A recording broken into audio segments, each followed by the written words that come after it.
Cinema ఇండస్ట్రీలో చిరంజీవి దాదాపు 40 సంవత్సరాలుగా ఇండస్ట్రీని ఏలుతూ వస్తున్నారు.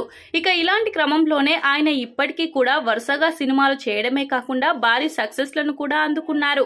ఇక ఇప్పటికైతే ఈయనను మించిపోయే హీరో మరొకరు లేరు అని చెప్పడంలో ఎంత మాత్రం అతిశయోక్తి లేదు. అయితే ఒకప్పుడు చిరంజీవికి సైతం పోటీ ఇస్తూ మలయాళ సినిమా ఇండస్ట్రీ నుంచి మోహన్ లాల్, మమ్మూట్టి లాంటి నటులు చిరంజీవికి భారీ సవాళ్లను విసిరారు.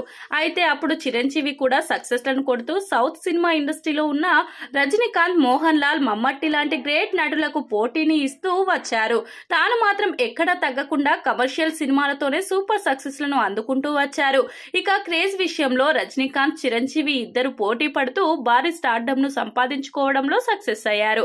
ఇక చిరంజీవి సౌత్ లో ఉన్న చాలా మంది హీరోల దగ్గర నుంచి పోటీ అయితే ఎదురైంది. అయినప్పటికీ వాళ్ళందరినీ దాటుకొని ఈ తరం హీరోలతో పోటీ పడుతూ పాన్ ఇండియాలో సూపర్ సక్సెస్ సాధించడం అంటే మామూలు విషయం కాదు. చూడాలి మరి ఇప్పుడు మలయాళం, కన్నడ, తెలుగు ఇండస్ట్రీలో ఉన్న సీనియర్ హీరోలందరిలో కూడా చిరంజీవి మళ్లీ పోటీ పడుతున్నాడు.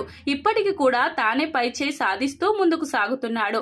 ఇక తను చేస్తున్న విశ్వంబర సినిమాతో మరోసారి తను స్టార్డమ్ ను విస్తరింప చేసుకోవాలనే ప్రయత్నంలో చిరంజీవి ఉన్నట్లుగా తెలుస్తుంది.